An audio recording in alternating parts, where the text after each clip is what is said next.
మావోయిస్టుల ఎన్కౌంటర్లపై ఆవేదన వ్యక్తం చేశారు మాజీ నక్సలైట్ సుదర్శన్. మావోలు పాత సిద్ధాంతాలు మార్చుకోవాలని సూచించారు ఆయన. మారుతున్న పరిస్థితులను బట్టి ముందుకు వెళ్లాలని అన్నారు. బ్యాలెట్ ద్వారా మావోల లక్ష్యాన్ని చేరుకోవచ్చని అన్నారు. ప్రభుత్వాలు రాజకీయ ఆర్థిక కోణంలో ఆలోచించడం వల్లే ఎన్కౌంటర్స్ జరుగుతున్నాయని అన్నారు ఆయన. ప్రభుత్వాలు చిత్తశుద్ధితో ఆలోచిస్తే సమస్యలు పరిష్కారం అవుతాయని అన్నారు. మరింత సమాచారాన్ని మా ప్రతినిధి వేణు అందిస్తారు. శాంతమైన అడవుల్లో రాజ్యం బందూకులు పేలుతున్నాయి.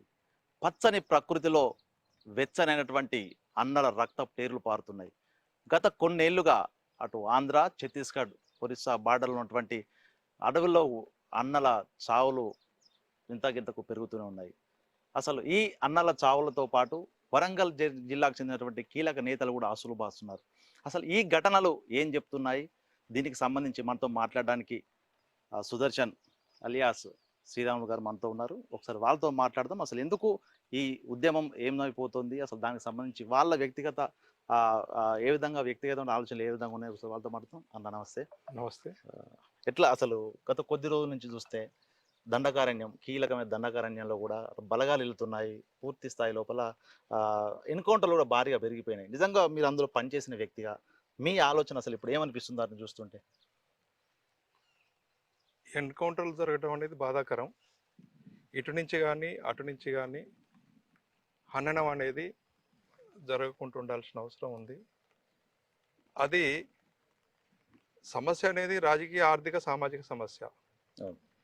రాజకీయ ఆర్థిక సామాజిక సమస్యని రాజకీయంగానే పరిష్కరించాల్సిన అవసరం ఉంది. ఇవాళ కేంద్ర రాష్ట్ర ప్రభుత్వాలు దాన్ని రాజకీయంగా పరిష్కరించకుండా అణచివేత ద్వారానే పరిష్కారాన్ని వెతుకోవడం అనేది అంతా జరిగింది. సరే, ఏదైనా కూడా చావులు అనేది బాధాకరమైంది.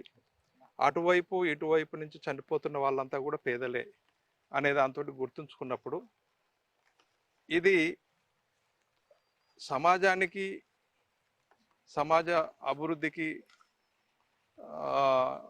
ఉపయోగపడేది కాదు ఈ చావులు అనేవి. అంటే ప్రధానంగా మీరు కూడా ఉద్యమంలో పనిచేసారు. ఒక సిద్ధాంతం కోసం బంధువులు బట్టి కుటుంబాలను వదిలారు, అడవుల బండి తిరిగారు. సో అప్పటికి ఇప్పటికీ నిజంగా మీరు పనిచేసిన కాలానికి ఇప్పుడు ఈ దశాబ్ద కాలానికి మధ్య అసలు ఏం మార్పు వచ్చింది? అసలు రాజ్యంలో మార్పు వచ్చిందా? సైద్ధాంతిక పరంగా మావోయిస్ట్ లోపల మార్పు వచ్చిందా? మీరేం గమనించారు? ఇవాళ నిరుద్యోగులు సమస్య కోసం పోరాడుతుండ్రు, రైతులు వాళ్ళ సమస్యల పరిష్కారం కోసం పోరాడుతుండ్రు, మహిళలపై జరుగుతున్న దాడులు, అణచివేత, ఈ అత్యాచారాలు, హత్యలు, వీటికి వ్యతిరేకంగా కూడా కొట్లాడుతుండ్రు.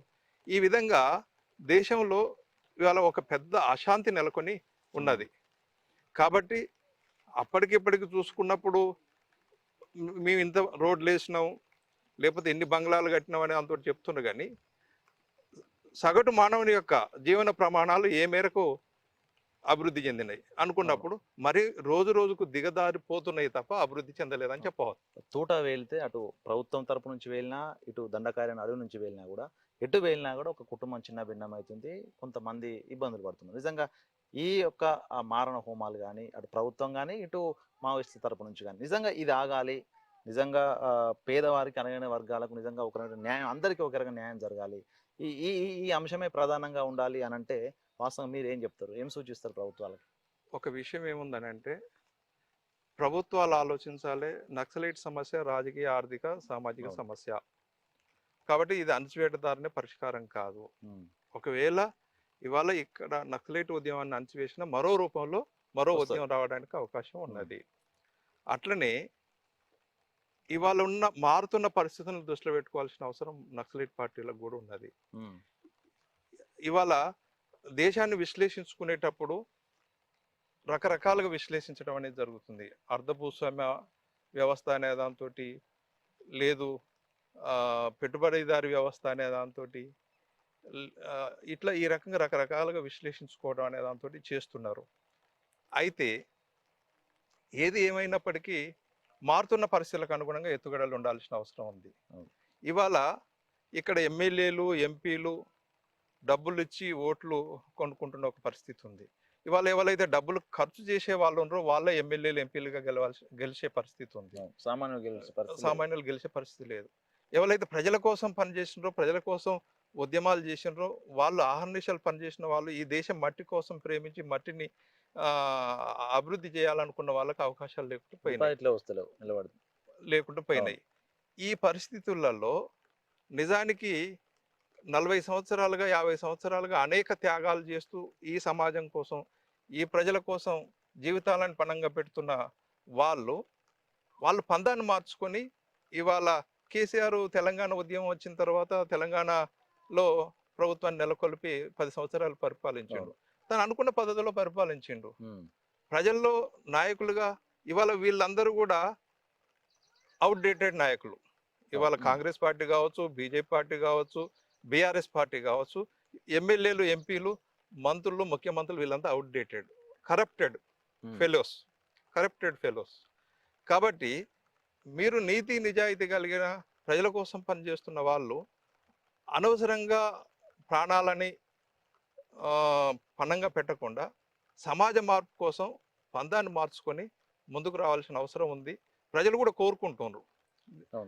కోరుకుంటున్నారు. కాబట్టి ప్రజా అభిష్టం మేరకు ఆలోచించాల్సిన అవసరం ఉంది. యుద్ధం ముందుకు పోతుందా లేకపోతే అక్కడనే ఉంటుందా వెనక పోతుందా అనే విషయాల్ని విశ్లేషించుకోవడం పెద్ద కష్టమేం కాదు. ఏదున్నా కూడా ఆత్మహత్య సదృశ్యంగా ఉండాల్సిన అవసరం లేదు. మారుతున్న పరిస్థితులకు అనుగుణంగా కమ్యూనిస్ట్ పార్టీలో అనేక మార్పులు చేర్పులకు కూడా గురవుతున్న పరిస్థితి ఉంది. ఇవాళ ఉన్న పరిస్థితిని వాళ్ళు నక్సలైట్లు ఉండాలని అంతటి కోరుకుంటున్నారు. ఎందుకు నక్సలైట్లు ఉండాలని కోరుకుంటున్నారు? వాళ్ళు సమాజం కోసం తమ జీవితాలను పనంగా పెట్టి పని చేస్తున్నారు కాబట్టి కోరుకోవాలనుకుంటున్నారు. నిస్వార్థంగా పనిచేస్తున్నారు కాబట్టి వాళ్ళు కావాలని అంతటి కోరుకుంటున్నారు. అదే పందా మార్చుకొని ప్రజల్లోకి వచ్చినట్లయితే రేపు ప్రభుత్వాలు ఏర్పాటు చేయడానికి ప్రజలు వాళ్ళని స్వాగతిస్తారు. నిజానికి చాలా మంది అనారోగ్యంతో కొన్ని వ్యక్తిగత కారణాలతో బయటికి రావడానికి కొంతమంది సిద్ధంగా ఉన్నా కూడా ప్రభుత్వం పిలుపునిస్తుంది రాంటి జనజన సంస్థలు కలిసిపోండి అని చెప్పేసి. నిజంగా అట్లా బయటకు వచ్చిన వాళ్ళకి నిజంగా ప్రభుత్వ గుర్తింపు అది ప్రకటన పరిమితం అవుతుందా? నిజంగా మీరు చూసినంత వరకు అట్లా వచ్చి నిజంగా వాళ్ళంతా కుటుంబాలతో మంచిగా కలిసిమెలిసిపోయి బతికినటువంటి పరిస్థితులు ఉన్నాయా?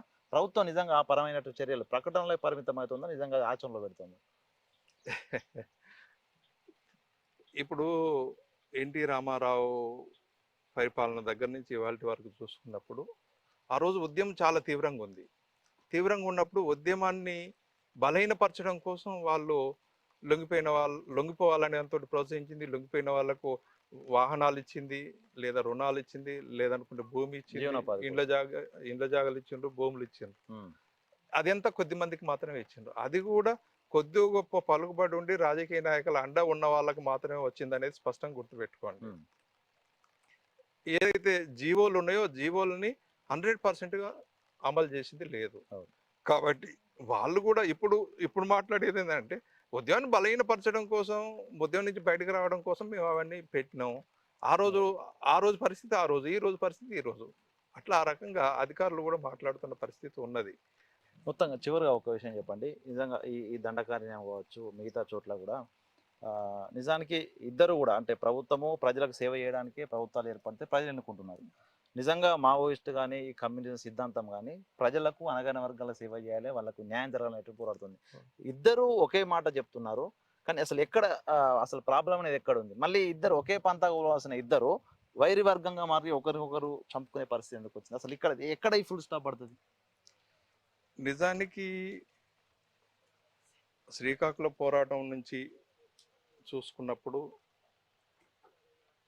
ఏదైతే దోపిడీ వర్గాలు ఉన్నాయో, భూస్వామ్య శక్తులు ఉన్నాయో, భూస్వామ్య శక్తులు ప్రజల మీద తుపాకులతోటి దాడులు చేస్తున్నప్పుడు, తన గుండాలతోటి దాడులు చేస్తున్నప్పుడు దాన్ని తిప్పికొట్టడం కోసం ప్రతిఘటన అనే దాంతో ఉద్భవించింది. అయితే దీనిని సరైన మార్గంలో పెట్టడం పాలకుల బాధ్యత. పాలకులు దీన్ని రాజకీయ అంశంగా చూడకుండా శాంతి భద్రతల అంశంగా చూడడంతో ఇది మరింత జటిలంగా మారింది. కాబట్టి పాలకులు కూడా ఇవాళ ఉన్న సామాజిక, ఆర్థిక, రాజకీయ పరిస్థితులను కరెక్ట్గా అంచనా వేసుకున్నప్పుడు ఈ సమస్యకు పరిష్కారం చూపించడానికి ఉంటుంది. కానీ పాలకుల్లో చిత్తశుద్ధి లేదు. ఇప్పుడు తూటనా అంటే బ్యాలెటా బుల్లెటా అనే విషయానికి వచ్చే వరకు ఇప్పుడు బ్యాలెట్ ద్వారా కూడా పరిష్కరించుకునే అవకాశాలు వదులుకోకూడదు అనేది.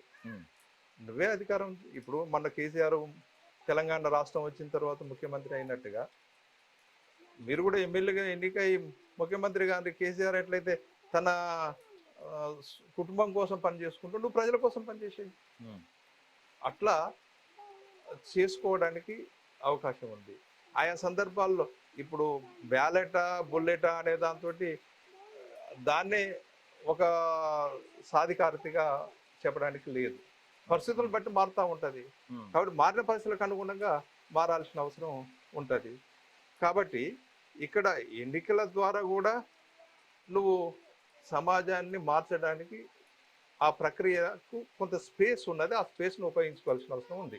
ఇది చూసాము పూర్తిగా అటు బ్యాలెట్ బుల్లెట్ రెండు విభిన్న వర్గాలుగా ఒకదానికి పోటీ పడుతున్నా అటు బ్యాలెట్ ద్వారా కూడా అణగారిన వర్గాల కోసమే కావచ్చు, పీడిత ప్రజలకు కావచ్చు న్యాయం చేసే విధంగా ప్రభుత్వాలు ఆలోచించాలి. అదేవిధంగా దానికి సంబంధించినటువంటి బుల్లెట్ ఒకటే ఆధారం కాదు, బుల్లెట్ ఒకటే మనకు శాశ్వతం కాదంటూ కూడా చెప్తున్న పరిస్థితి. మొత్తానికి ప్రభుత్వాల తీరు మారాలి. రాజకీయ ఆర్థిక కారణాల కోసమే కాదు, పీడిత వర్గాలు కింది స్థాయి వర్గాలు అన్నది కూడా న్యాయం చేసిన వాళ్ళ ఆలోచన ఉన్నప్పుడే ఓవైపు ఆ తూటాల వర్షం ఆగుతుంది, మరోవైపు ఇటువంటి కుటుంబాల శోకాలు కూడా మిగిలిపోకుండా మాట్లాడే పరిస్థితి కనిపిస్తుంది. మొత్తానికి ఇది దండకారణ్యంలో పరిస్థితులు తుపాకుల మూత మోగుతున్నా కూడా ప్రధానంగా దీనికి ప్రభుత్వాలే కారణమైనటువంటి స్పష్టమైనటువంటి చర్చ కూడా కొనసాగుతున్న పరిస్థితి